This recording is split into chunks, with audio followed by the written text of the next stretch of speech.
उस लड़की के पास कोई तंजीम साजी करने नहीं गया था, ये कहना था खलीलुर रहमान कमर का। तो ये तंजीम साजी थी क्या? ऐसे मौके पर जब हर तरफ से उसकी तरफ उंगलियां उठ रही थीं, उसे अगवा कर लिया गया था। उसकी चतरोल हुई, मार खाई, पैसे, गाड़ी, सब कुछ छीन लिया गया।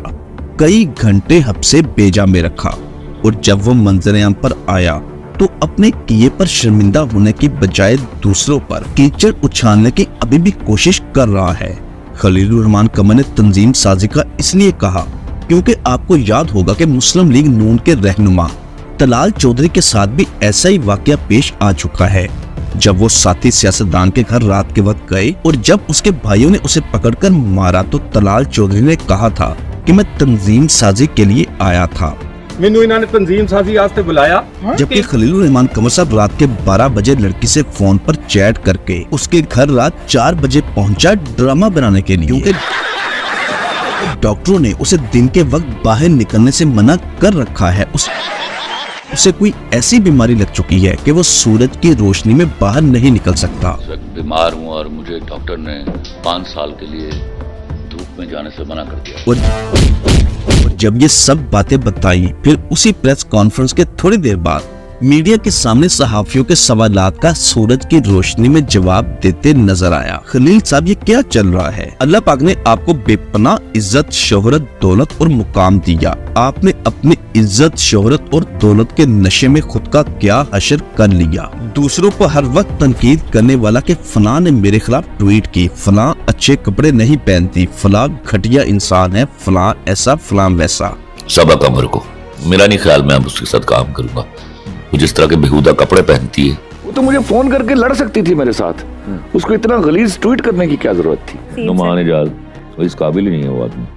खलील साहब, आप एक बहुत अच्छे लिखारी थे जिसे लोग बेहद प्यार करते थे, मगर आपने अपनी शोहरत और कामयाबी का ऐसा नाजायज फायदा उठाया कि आज आप जलीलो रुस्वा हो रहे हैं, मगर आपको महसूस नहीं हो रहा। आपकी उम्र तकरीबन 50 साल होगी, शायद 60 साल के करीब हो। आप रात को किसी पर फोन पर चैट के दौरान लड़की से बातें करते हैं और मुबैना तौर पर कहा जा रहा है कि आप फौज गुफ्तगू करते हैं, और मुबैना तौर पर यह भी कहा जा रहा है कि उस लड़की ने आपकी चैट के स्क्रीनशॉट शेयर कर दिए हैं और उसके पास आपकी नाजेबा वीडियोस भी है। आप वो इंसान हो जो सबा कमर के कपड़ों की वजह से उस पर तनकीद करते हो, लेकिन आपका अंदर कैसा है ये जानकर हैरानगी और अफसोस हो रहा है। जब इंसान से शोहरत और दौलत ना संभाली जा रही हो तो वो दूसरों के लिए इबरत का निशान बन जाता है। आपने जिस कदर गरूर किया, आपका गरूर खाक में मिल रहा है। शोबिस हलकों समेत अवाम भी आपसे तंग आ चुकी थी। आपने अपने सब किए पर पानी फेर दिया। अब आपको चाहिए कि खुद को मीडिया से दूर कर लें, सिर्फ अपने काम पर ध्यान दे। कोशिश करें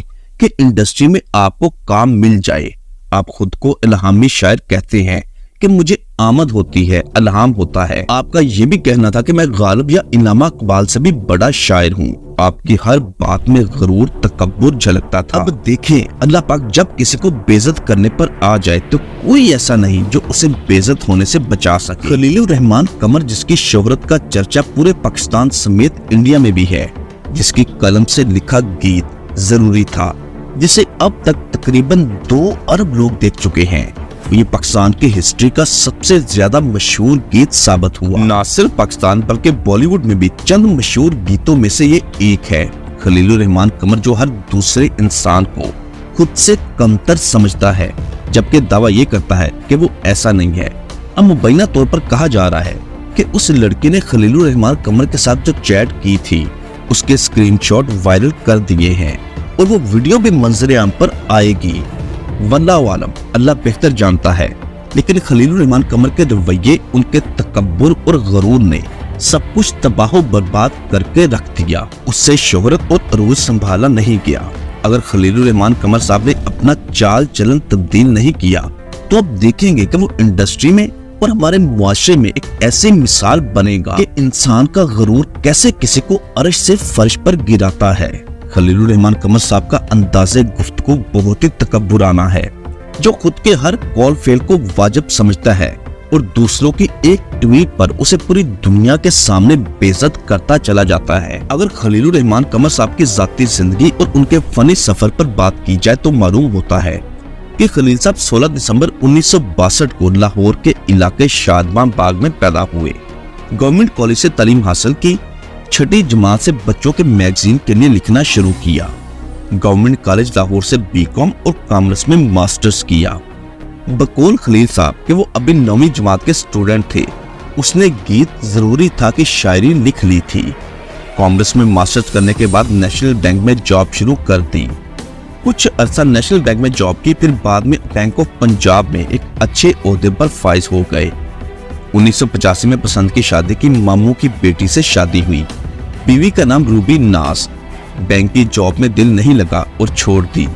बैंक की नौकरी छोड़कर घर बैठ गए और कलम उठाकर लिखना शुरू कर दिया। बहुत ही तंग दस्ते का सामना किया। खलीलुर रहमान कमर का कहना है कि उसने बहुत सारी मेहनत मजदूरियां भी की। खलील साहब ने 1995 में एक ड्रामे की कहानी लिखी। उस ड्रामे का नाम था दस्तक और दरवाजा। ये 1995 में रिलीज हुआ। ये खलील साहब की पहली स्टोरी थी जो पब्लिश हुई। ड्रामा कामयाब हो गया। फिर 1997 में फिल्म फर्ज की स्टोरी लिखी, जिसके प्रोड्यूसर भी वो खुद थे। अपनी तमाम जिंदगी की जमा पूंजी उस पर लगा दी। इस फिल्म की हिदायतकारी उस्ताद नजाकत अली खान ने दी, जिसमें निर्मा बाबर अली, गुलाम मुहिउद्दीन और जावेद शेख थे। फिल्म कामयाब न हो सकी। फिर 1999 में एक और कहानी लिखी, जिसको drama serial Boota from Toba Tek Singh का नाम दिया गया, जिसके राइटर और डायरेक्टर वो खुद थे और इस ड्रामे में उन्होंने अदाकारी भी की। ड्रामा सुपरहिट हो गया। इस ड्रामे से शोहरत और पहचान मिली। यहाँ से खलीलुर रहमान कमर के कामयाबी के सफर का आगाज हुआ। इसके बाद ड्रामा चांदपुर का चांदो, लंडा बाजार, दिल है के दिया, इन तमाम ड्रामों के राइटर होने के साथ साथ इसमें अदाकारी और इसकी डायरेक्शन भी खुद दी। ड्रामा सीरियल लंडा बाजार एक सुपरहिट टीवी सीरियल साबित हुआ। इससे मजीद शोहरत की मंजिलें तय करते चले गए।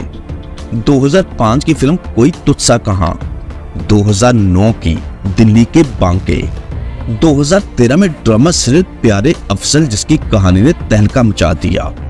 खलीलुर रहमान कमर की लिखी गई इस ड्रामे की स्टोरी ने उन्हें हमेशा के लिए अमर कर दिया।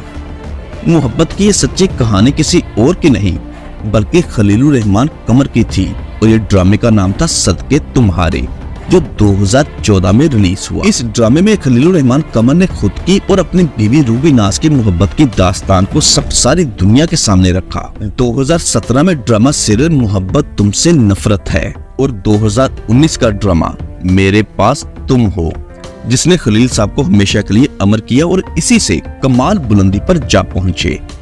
इस ड्रामे की कहानी, इसमें डायलॉग और लिरिक्स सब कुछ कमाल का था। इस ड्रामे ने साहब का तमाम रिकॉर्ड तोड़ दिए। पूरी दुनिया में इसको बेहद पसंद किया गया। ना सिर्फ इस ड्रामे में मौजूद अदाकारों को शोहरत मिली, बल्कि खलीलुर रहमान कमर साहब भी बामे अरूज पर पहुंच गए और उन्हें बेस्ट राइटर का अवार्ड मिला। पहली शादी 1985 में मामूजाद कजन से हुई, जिसका नाम रूबी नाज, जबकि दूसरी शादी रोजीना कुरैशी, जो कि मशहूर अदाकार फैसल कुरैशी की साबका अहलिया थी। 5 बच्चे हैं, जिनमें 3 बेटे और 2 बेटियां। रोजीना कुरैशी की बेटी जो फैसल कुरैशी में से है, जिसका नाम हानिश कुरैशी है, जिसकी परवरिश की जिम्मेदारी खलीलुर रहमान कमर ने ले रखी है। हानिश कुरैशी अपने स्टेप फादर खलीलुर रहमान कमर की बेहद इज्जत करती है और खलील साहब भी उसे अपनी सगी बेटियों की तरह समझते हैं। लाहौर में मुकीम है, आलीशान जिंदगी गुजार रहे हैं। दोस्तों, वीडियो के इख्तिताम से पहले खलीलुर रहमान कमर साहब के मुत्तल्लिक अपनी कीमती राय का इजहार लाजमी कीजिएगा। चैनल पर अगर नए हैं तो उसके सब्सक्राइब और साथ दिए गए बेल ऑप्शन को प्रेस कर दें। मिलते हैं दोबारा एक अच्छी और नई वीडियो के साथ, अगले टॉपिक के साथ। अल्लाह हाफिज।